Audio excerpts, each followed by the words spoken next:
Tony and Hunter both agreed that after the Battle of Wedgelow Harbor, the tan and blue armies in the north should dig in and maintain a solid defensive position.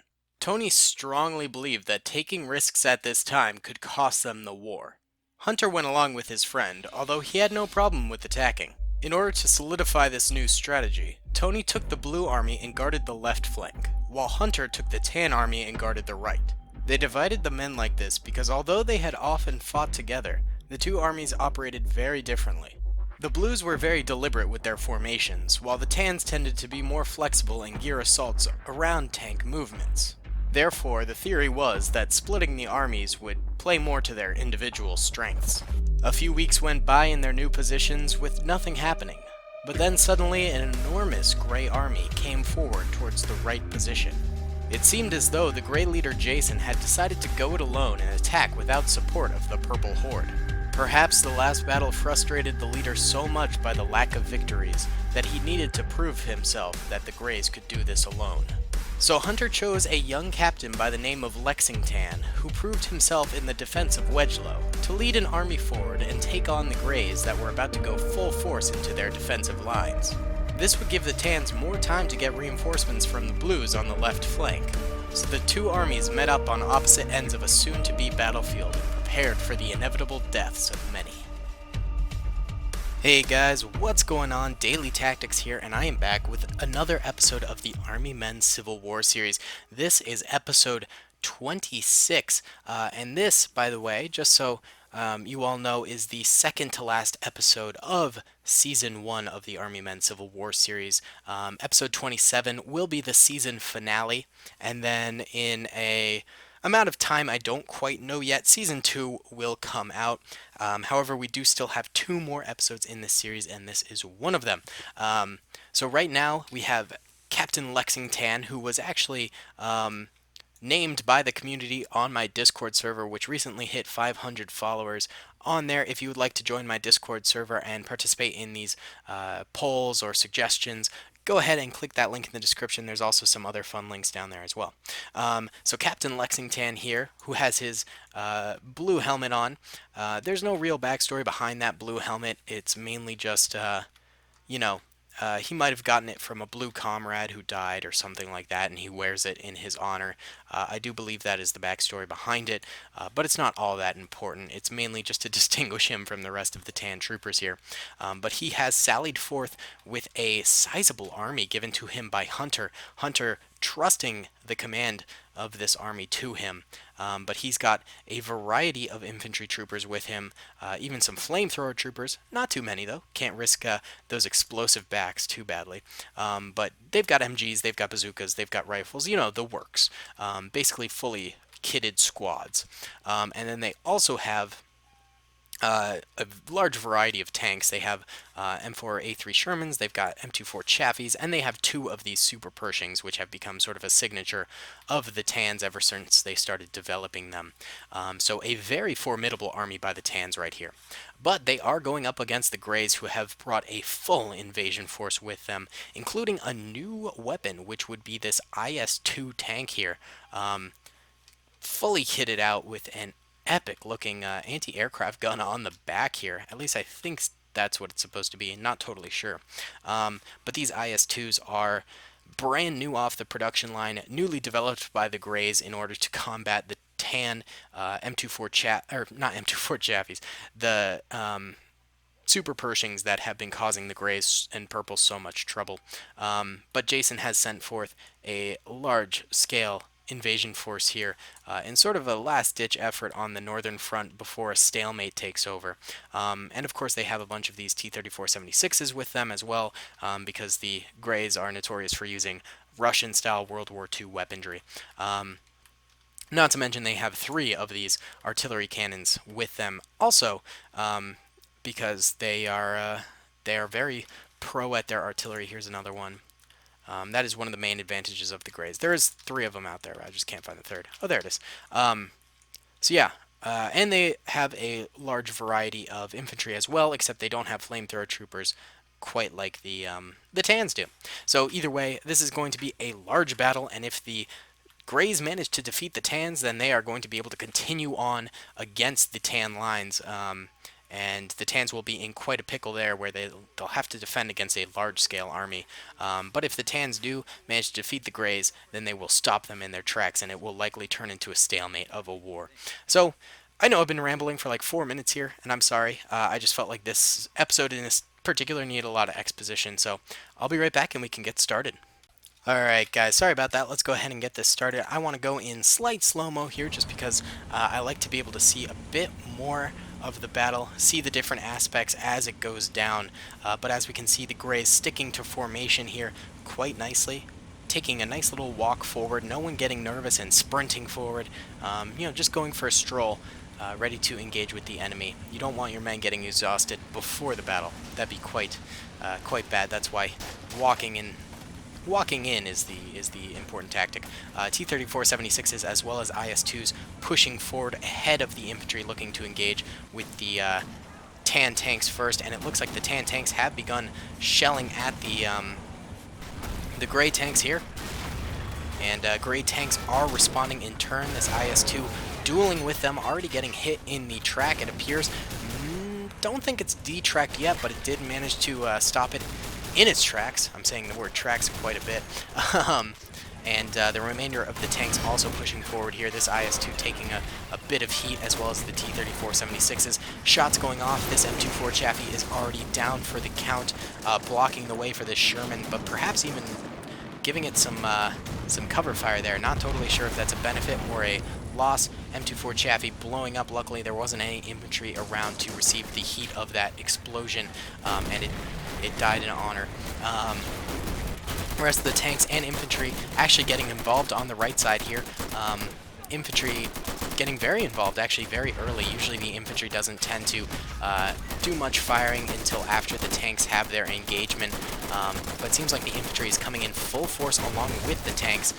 Not a ton of tanks going down quite yet. It looks like actually one of the Super Pershings over here is already down for the count. That's going to be a big loss for the Tans, as these Super Pershings are very, very valuable to them. They lose too many of these that it's bad news bears. But they do have another one over right here. Looks like this trooper is catching fire. Might have been caused by one of the tanks. I believe this one catching fire might have caused that. Looks like, oh my goodness, okay. Huge explosions going off over here as Russian tanks blow up, and Tan tanks and every kind of tank blowing up. Looks like an M24 Chaffee got a little too close and just got shelled itself and penetrated. I don't know if this IS-2 over here is still alive. It might be. It's just not really doing anything. Grey infantry actually proceeding very, very far forward, countering the Tan infantry, who is stuck a little bit farther back. But they do have some tank support still, the Tan infantry, which is always a bonus to have. Looks like a few Tan soldiers actually getting on top of this hill and firing downwards. Not a bad strategy. Looks like the Tan infantry have seen the prequels and are taking a chapter out of Obi-Wan's book. Very, very smart. And the Greys in the middle over here are taking pretty heavy losses, getting shelled by some tanks, it appears, and losing some men, but overall they're still going strong, still managing to get a nice amount of fire out. Looks like on the far right flank a few troopers are crawling through the woods here, and actually some have taken up position in this house, or at least behind this house. If they could get in and actually take over this house, get inside the windows, things like that, that could provide some excellent cover to fire at the Tan troopers who are taking cover behind these rocks and tree stumps over here. That would be a pretty smart move. Looks like the city is ablaze over here. This is going to quickly become uninhabitable. I think it already is, actually. But tanks are just on fire every which way. It is pure chaos. We got a T-34-76 over here, pushing the left flank very, very hard. Looks like this other Super Pershing over here has died itself. That is it for the Tan Super Pershings. They are all out of those. Grey is still having artillery lob shells at the enemy, although I don't think the enemy is super in range of those. Yeah, they might be getting a few hits on the guys a little bit closer, but these guys way back here, I have a feeling, are out of range of those artillery pieces. The Tans occupying this hill up here, doing a good job of getting some nice fire down on the Greys as they proceed forward. So it looks like the Greys might have actually outdid the Tans in the tank battle. I'm assuming next season the Tans are going to come back at them with newly developed tanks and new technology, things like that, because right now Tan tanks are becoming obsolete very quickly, and they haven't made any progress besides the super Pershing in a long time, so they're going to need to clap back against the Greys with something in the second season, as this T-34-76 just ravages the Tan infantry lines right here. That's brutal. They need bazooka troopers over here. Here's Captain Lexingtan taking brief cover behind this down tank. It looks like he does not have very much health left alive, and he hasn't actually even gotten a kill. That's tough. Here's some bazooka troopers over here. They need to reposition themselves this way, take out this gray tank, which is just going completely unopposed over here because it doesn't seem like any bazooka troopers are left alive for the Tans over this way. Shame to see, and now they're just getting gunned down. The right might fall very, very soon. Building over here just completely on fire. That is brutal. The Greys on the right still trading fire with the Tans over here. The Tans, for some reason, not utilizing this cover that's available to them over here. Instead, deciding to lay out in the open this way. Not very smart. Alright, let's go into normal speed now. I do like the slower motion speed for a little bit. I think it just makes things a little bit more exciting. You get to see more aspects of the battle in motion, things like that. But after a while, you just need to go back to normal speed to get the remainder of the battle. Tans now having to put up a bit more of a defensive position, while before they were playing very offensively. In fact, just gunning their tanks towards the gray positions. Now they are playing very, very defensive. Huge artillery explosion right there, taking out many, many Tans. But yeah, you can see they're hugging the backs of their down tanks. They're trying to make sure they don't get hit too hard here. Captain Lexingtan chilling behind a tank, looking super cool. Looks like these T-34-76 finally went down. Took them way too long to take that out. So I think that might be the end of the tank warfare. All tanks might be down at this point. But now infantry is pushing very, very hard. This Tan soldier needs to finish healing very fast and just pop that machine gunner right there. Come on, dude.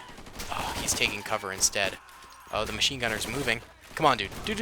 Okay, he got one hit on him. Oh, but then gets absolutely blasted. The right side might have completely fallen. Actually, no, there's still a few Tan troopers over here. One with an M60, one with a Mosin Nagant, it looks like. Captain Lexingtan still in the same position. He's trying to hold this angle right here. The gray soldiers are coming very, very far forward. Looks like Captain Lexingtan getting fired at. Grenades going out. He falls. Captain Lexingtan is now dead in the water. Brutal, brutal, brutal. The Greys are now just sort of systematically going through and taking out the remainder of the Tans, but the Tans are not going to give up without a fight. They are still working on surviving, working on taking out as many Greys as possible. This machine gunner back here doing his darndest. He's got 4 kills. That's not too shabby himself. Looks like we got another bazooka trooper back here. About to witness this machine gunner get absolutely blitzed. Oh, bro, don't move. You gotta start gunning. No. What are you doing? What are you doing? Oh, that was a mistake. He tried to switch his position up. Ended up dying instead. Let's see what else we got for Tan resistance right now. We have one soldier way, way back here, equipped with a Mosin Nagant. Seems like he retreated back into the woods here. Billy Hughes. Well, let's see what Billy can do. Come on, Billy. You got this. If he can get 1 kill, I'll let him retreat. Alright, he got a shot off. Uh-oh. He got a hit. Alright. Heal up a little bit, Billy. He's bleeding. Oh god, now he's got the entirety of the remainder of the Grey Army coming at him. The sides were very even. The Tans had... Oh, Billy just took a dome shot. I believe it was due to maybe this tank or something. I think this thing just got repaired and it's pushing forward a little bit more now. But the sides were very, very even. I think the Tans, I gave them a little bit more infantry, as well as I gave them extra tanks in the form of M24 Chaffies just to combat the Grey artillery. But the Greys managed to pull through here. Now they're celebrating in the middle over here. Many are actually bleeding, so a few troops might die post battle. Yep, there goes one. The blood feature just kind of really can annihilate troopers after the fact, which is kind of interesting. Um, but yeah, a nice victory for the Greys. More of them are dying because the bleeding. You can hear them. That's kind of funny. Yeah, they took heavy losses. Each side took very, very heavy losses. All right, so yellow are the Tans, red are the Greys, and we can see both sides were really broken up. But I think the Grey advantage was that their tanks came out slightly on top in the very early stages of the battle, which is odd because the Tans definitely had the advantage. So I guess the Greys must have just gotten very lucky. Not to mention they managed to push forward and take a lot of the cover over here. We can see more troopers are still dying in here from bleeding. But yeah, they managed to get more cover, I think, as well, which once you get into cover and your enemy's out in the open, like the Tans were like over here and over here, which is just bad. You don't want to be out in the open while the Greys had a lot more cover. They had this rock wall here, they had this hillside, they had this house over here, and they had the tank graveyard over here that they utilized for cover, which I think also gave the Greys a heavy advantage. But either way, finally a gray/purple victory in this war. That has really not occurred very often. As of late, I mean, they did take the entirety of the blue mainland, but as of recent events, they've been really not doing too hot. But this was definitely a change of tide, and I ran this a few times before, like maybe 3 or 4 times. It was pretty even. I think the Tans won like twice, and the Greys might have won twice or something like that. But definitely a variety of victors. So in this instance, in the actual lore, the Greys managed to take it. So guys, thank you so much for watching. I hope you enjoyed. Come and subscribe if you did enjoy, and I will see you all in the next episode. Peace. I hope you guys enjoyed that video. Be sure to click that subscribe button for more content, and hit the notification bell if you'd like to be alerted to whenever I live stream or upload. Thanks so much.